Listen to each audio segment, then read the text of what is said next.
Is Imam Mahdi about to appear soon? Are we going to live to see the time of Dajjal? Are we living the end of times? These are frequent questions I'm being asked at this moment, especially with the current situation going on in the world.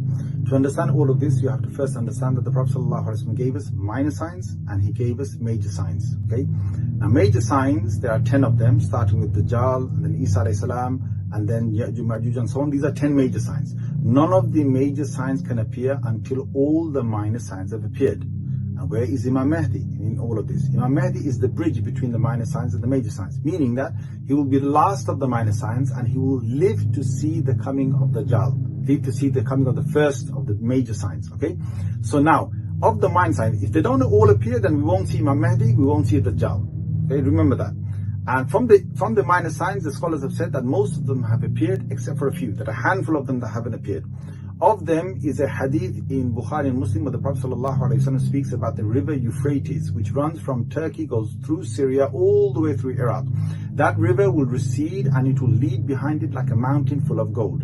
Prophet ﷺ has warned us not to go there. He said for every 100 men that go there, every man thinking that I'm going to be the one taking the gold, he said 99 of them will die and only one of them will come back alive. Okay, that's a minor sign of the day, of before the day of judgment, which we haven't seen yet. Until that doesn't come, Imam Mahdi is not coming, and the Dajjal is not coming, thereafter.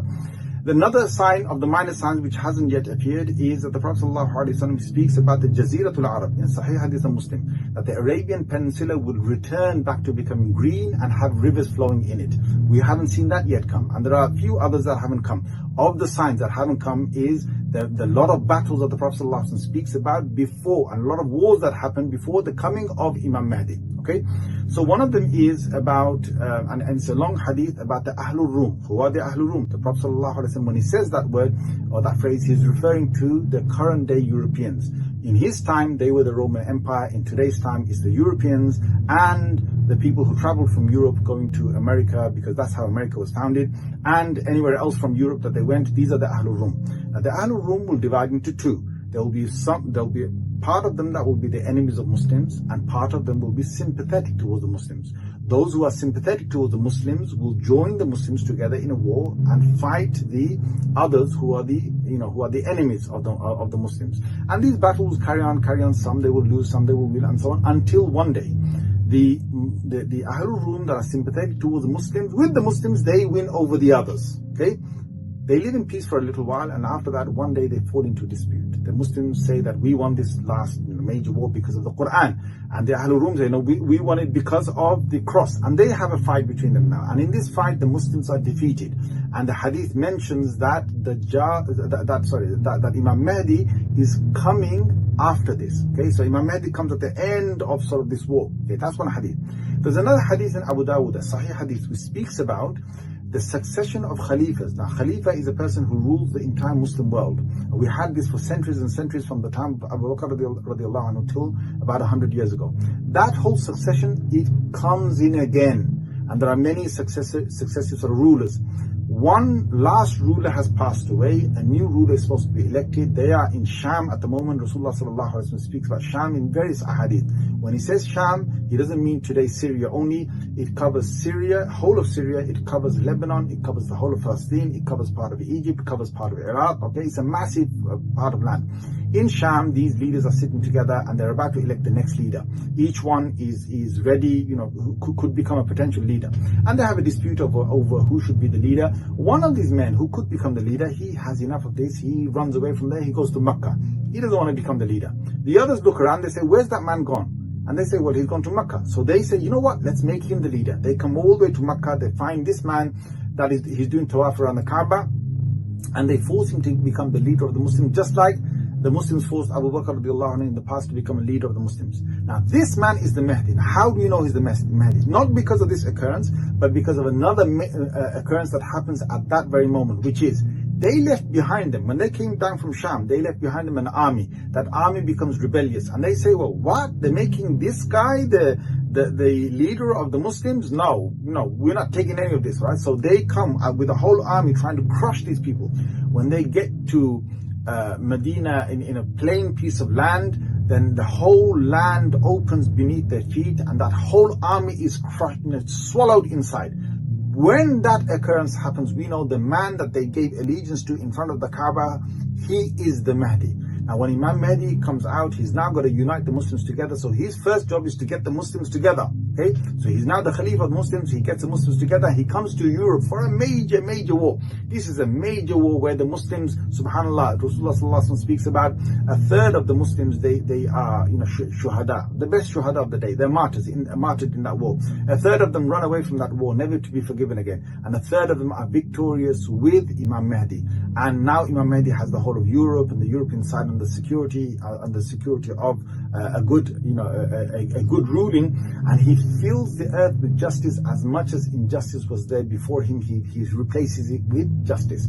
In a hadith, he travels all the way to India, he travels all the way to Persia to bring the Muslims together. Now he's got his rule there. Now the key thing here is when Imam Mahdi has brought, and don't forget, there are a number of wars that have to happen before Imam Mahdi comes. So what's happening in the world is just like a war, but it's not the war that brings Imam Mahdi about. There are a number of other wars that have to come back, and all the occurrences that I've just talked about now as well. Imam Mahdi, when it comes to power, the hadith mentioned that he's going to frequently go up and down from Jerusalem back up north again, back to European side again. Now the scholars have said, if that is the case, subhanallah, it means that Jerusalem will not be under anyone's occupation at that time except for the Muslims, except for Imam Mahdi. That's one set of scholars. Another set of scholars have said that Dajjal will have his base around sort of Jerusalem area. Now there's a whole dispute between the scholars, which is that what's going to be whose occupation is Jerusalem going to be in at the time when Imam Mahdi appears and when Dajjal comes about. Now we are going to incline more towards the fact that subhanallah, Imam Mahdi has got Jerusalem under his control. Okay, from the ahadith, it's quite clear because he's going in and out of it. And the ahadith mention, okay, in one hadith he mentioned Dajjal can't go to Makkah and Medina, which is, and when you say Makkah and Medina, the Prophet ﷺ is talking about the Haram of Makkah and the Haram of Medina, which is the masjid and its vicinity. It's outside sort of vicinity. That's in Makkah and Medina. Another hadith in Ahmad mentions 4 places Dajjal can't go into, and it's Makkah, Medina, and Masjid al-Aqsa and Masjid al-Tur. Okay, now when he says Masjid al-Aqsa, subhanallah, the Prophet is saying he can't go to Masjid al-Aqsa. Does that mean that the whole of the Aqsa surroundings are under the occupation of the people who are trying to take over it right now, and Dajjal can't only go into Masjid al-Aqsa? Or does it mean that the whole of the Aqsa vicinity is under the Muslim rule? Again, it's a debate amongst the Muslim scholars. We furthermore have another hadith that describes that the first major following of Dajjal is going to be from the east. It's going to be from a place of Asfahan in Iran, and there's going to be 70,000 Jewish people who will follow him. These are going to be the first major followers of Dajjal. Now, again, the question is, why from that part of the world? Why are they the major? Is it because he's got his major base somewhere in the east, and then he comes to fight the Muslims over here in the Middle East and so on? Who knows? We can't be for sure, but certainly we've got hope that whatever is happening right now in the world, it doesn't have to be that they take over this entire place. They might be there for some time. We don't know how long. Okay, but we definitely know that there's going to be something that is going to come back. Now where are you going to find all of that? I'm going to ask all of you to read the tafsir of the beginning of Surah Isra.